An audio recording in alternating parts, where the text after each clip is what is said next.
সর্বশেষ জুলাই আন্দোলনে ডিবি অফিসে যাদের সঙ্গে আমার দেখা হয়েছে, এখানে সার্জিস বসা আছে, হাসনাত ছিল,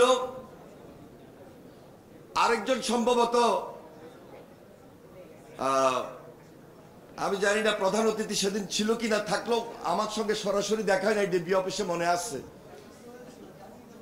জাহাঙ্গীরনগর বিশ্ববিদ্যালয়ের এর বাইরেও আর একজন ছিল। যাই হোক, সেদিন আমি শুধু একটা কথাই বলেছিলাম তাদেরকে মনোবল এবং সাহস দেওয়ার জন্য, যে আমি যখন ছাত্র দলের প্রেসিডেন্ট ছিলাম, হাসিনা সেদিন আমাকে আটকিয়ে রাখতে পারে নাই, এবারও হাসিনা তোমাদেরকে আটকিয়ে রাখতে পারবে না।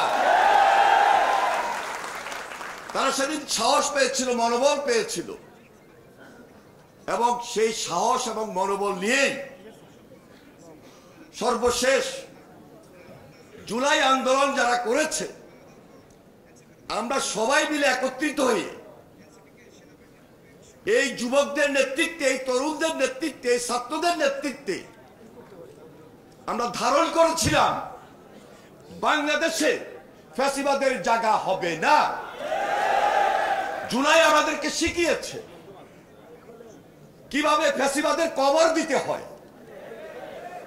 ৩৬ জুলাই আমাদেরকে শিখিয়েছে কিভাবে হাসিনাকে রুখে দিতে হয়। জুলাই আমাদেরকে শিখিয়েছে কিভাবে আয়নাঘর ধ্বংস করে দিতে হয়।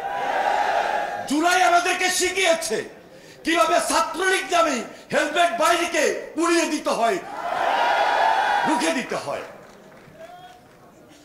আমার মনে হয় বেশি বক্তব্য দেওয়ার প্রয়োজন পড়বে না, তবে জাতীয় ঐক্যমত এর কোনো বিকল্প নাই, যেটি সুদৃঢ় ঐক্য, এবং সে ঐক্য হতে হবে ইস্পাত কঠিন দৃঢ় ঐক্য।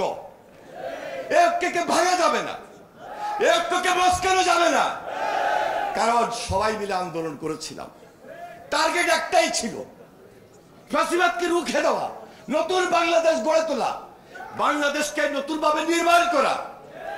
সেটার জন্য যদি আজকে আবার আমাদেরকে ঐক্যবদ্ধ অবস্থান থেকে কিছু আলোচনার টেবিলে সার্ট দিয়ে হলো ক্ষুদ্র মতো পার্থক্য দূর করে বৃহত্তর স্বার্থে বাংলাদেশ গড়ার লক্ষ্যে সবার আগে বাংলাদেশকে আমরা প্রায়োরিটি দিতে চাই।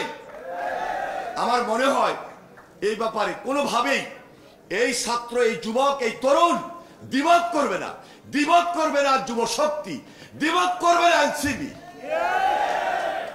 আমরা যখন জেলে ছিলাম, যেহেতু ছাত্র রাজনীতি করেছি, তখন সবসময় ধারণ করেছিলাম যে বয়সটা হয়তো বেশি হয়েছে, এখন আর যুবক নাই, এখন আর ছাত্র নাই, এখন আর তরুণ নাই, এই যুবকদের পিছনেই আমরা থাকবো। কিন্তু 5 তারিখের পর আমাদের এই তরুণদের, এই যুবকদের, এই ছাত্রদের ভাবমূর্তিকে ক্ষুণ্ণ করার জন্য কিছু কিছু ক্ষেত্রে লোভ দেখা দিয়েছে। লোভের ঊর্ধ্বে উঠে দেশের প্রয়োজনে, যেহেতু রাজনীতি করছি, সম্মান এবং দেশ সেবাকে প্রাধান্য দিয়ে সেই টার্গেট নিয়েই আমরা এগিয়ে যেতে চাই।